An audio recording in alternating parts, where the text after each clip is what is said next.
Keuangan Purbaya Yudi Sadewa menyatakan pemerintah tengah mengkaji keluhan kalangan buruh terkait pengenaan pajak atas pencairan jaminan hari tua atau JHT. Pemerintah masih mengkaji keluhan kalangan buruh terkait pengenaan pajak atas pencairan jaminan hari tua atau JHT. Pemerintah memastikan masih melakukan asesmen terhadap masukan yang disampaikan sebelum memutuskan apakah ketentuan tarif pajak perlu disesuaikan dan tetap berkeadilan. Menteri Keuangan Purbaya Yudi Sadewa menyatakan pemerintah tengah mengkaji keluhan kalangan buruh terkait pengenaan pajak atas pencairan jaminan hari tua atau JHT. Menurut Purbaya, Kementerian Keuangan masih melakukan asesmen terhadap masukan yang disampaikan sebelum memutuskan apakah ketentuan tarif pajak perlu disesuaikan. Purbaya menegaskan keputusannya akan diambil nantinya akan didasarkan pada hasil evaluasi dan kajian yang dilakukan pemerintah.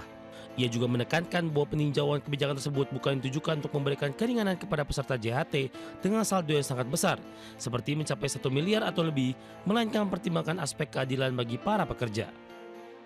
Oh, yang di 50 juta kan nggak bayar. Itu 96%. Nanti kita lihat yang sekian persen perlu dikurangin apa enggak. Tapi Bapak ada upaya nggak Pak mau ngubah itu? Itu kan udah lama banget PP-nya dari zaman Iya. PSBY Pak. Ada upaya nggak Pak? Masa dengan kondisi indeks ekonomi gitu? Oh, indis. Indeks ekonomi, bener gajinya kan tadi nggak berubah Pak threshold-nya gitu. Iya. I think in this economy. Jadi kita lihat dulu keadaan seperti apa. Lagi diakses kan, katanya Pak Dirjen mau ketemu buruh juga, kita lihat yang hasilnya seperti apa. Berarti maksudnya ada bahasan juga Pak dari Berarti akan Kemenq Pak. dikaji apa akan Pak, dibahas? begini, Adjust. selama itu just itu Adjust, Pak. adil, dalam hal ini just kan adil. Bisa bahasa Inggris kalau ngomong bahasa Inggris. Indeks ekonomi. Dalam hal ini indeks ekonominya just, kita akan ambil langkah yang diperlukan sesuai dengan asesmen nanti. Tapi kalau hanya kita belain yang ternyata yang itu pensiunnya gede-gede banget, 1 miliar, 2 miliar, ya nggak usah. Tapi Tapi emang saya akan lihat dulu ya.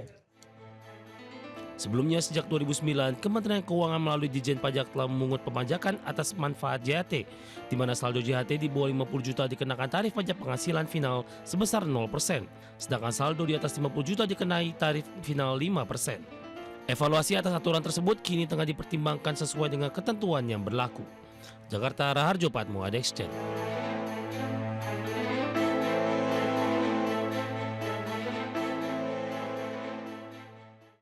PT Pertamina Persero mengaku masih memantau pola konsumsi BBM masyarakat seiring adanya penurunan sejumlah BBM non-subsidi per 1 Juli 2026. Pertamina mengaku tidak dilakukannya penurunan BBM jenis Pertamax karena mempertimbangkan sejumlah faktor.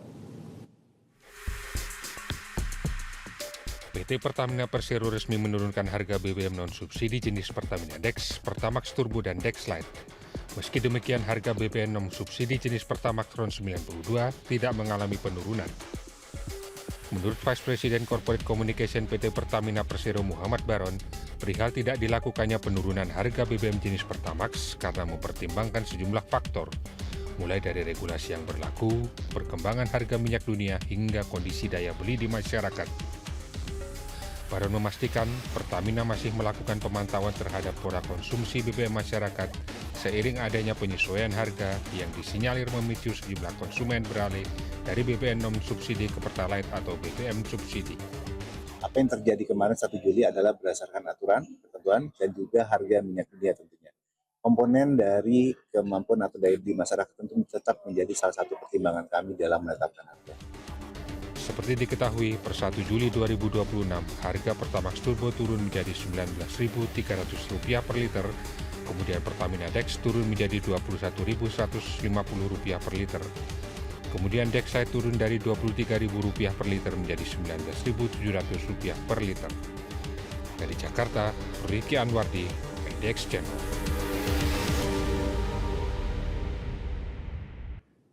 Masih bersama kami di Prime Market Highlights, pemirsa PT PLN Persero memastikan sistem kelistrikan khususnya di Pulau Jawa kini telah membaik sehingga kejadian pemadaman bergilir yang sempat terjadi beberapa waktu belakangan tak akan terulang kembali.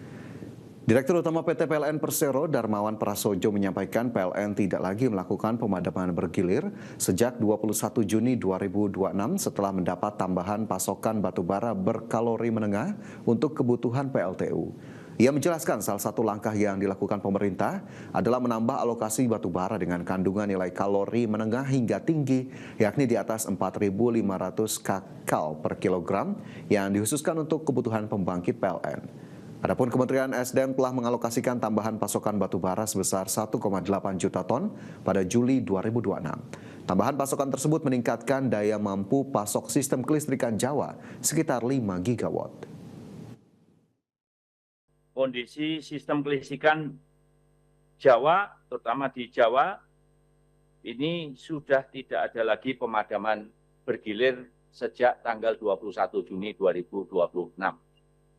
Nah, tentu saja kondisi ini secara bersama-sama terus kami jaga dan juga kami tingkatkan melalui program penguatan keandalan sistem yang telah direncanakan sesuai dengan arahan Bapak Menteri ESDM. Pertama adalah roadmap. Pertama, untuk 2026 ini. Masih di Prime Market Highlights, pemirsa, kita ke informasi mancanegara. Rusia kembali menyerang ibu kota Ukraina, Kiev, dan menewaskan sedikitnya 27 warga. Rusia menyebut serangan ini sebagai balasan atas serangan Ukraina baru-baru ini. Sedikitnya 27 orang tewas dalam serangan drone dan rudal Rusia ke arah ibu kota Ukraina, Kiev. Serangan tersebut merusak beberapa bangunan tempat tinggal di seluruh kota. Militer Rusia menghujani ibu kota Ukraina, Kiev dengan gelombang rudal balistik dan drone yang berlangsung hingga Kamis pagi waktu setempat. Serangan ini pun jadi sebuah pertunjukan kekuatan yang mematikan setelah berminggu-minggu serangan Ukraina di Rusia telah menambah tekanan pada Presiden Vladimir Putin. Serangan di Kamis pagi ini merupakan yang terbaru dalam musim semi paling mematikan bagi warga sipil di Ukraina sejak bulan-bulan awal invasi skala penuh Moskow pada tahun 2022, di mana kekerasan antara Rusia dan Ukraina meningkat karena kedua belah pihak berlomba-lomba mengembangkan senjata baru.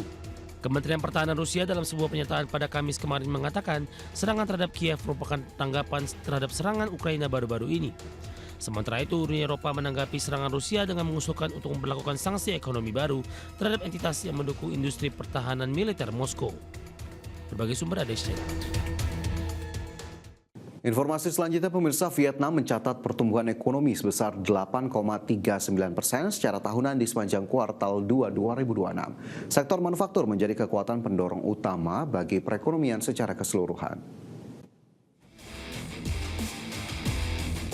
Kantor Statistik Nasional Vietnam pada Jumat ini melaporkan produk domestik bruto naik 8,39% secara tahunan pada periode April hingga Juni 2026. Realisasi ini lebih tinggi daripada estimasi para analis yang menunjukkan rata-rata prediksi sebesar 7%. Angka tersebut juga lebih tinggi dari pertumbuhan ekonomi Vietnam di kuartal pertama 2026 yang hanya sebesar 7,94%. Adapun ekspor Vietnam di Juni 2026 tercatat meningkat 28,1% atau melampaui perkiraan awal yang sebesar 20%. Di sisi lain, realisasi impor juga melonjak tajam menjadi 45,2% atau berada di atas estimasi pasar yang sebesar 35%.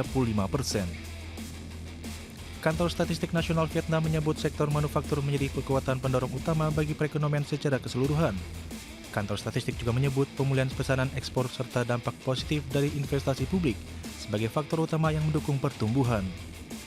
Realisasi pertumbuhan di atas ekspektasi ini menunjukkan bahwa pemberlakuan kebijakan tarif dagang secara guncangan energi akibat konflik di Timur Tengah gagal membendung ambisi Vietnam untuk mengejar target pertumbuhan 2 digit pada tahun 2026. Berbagai sumber untuk IT Action.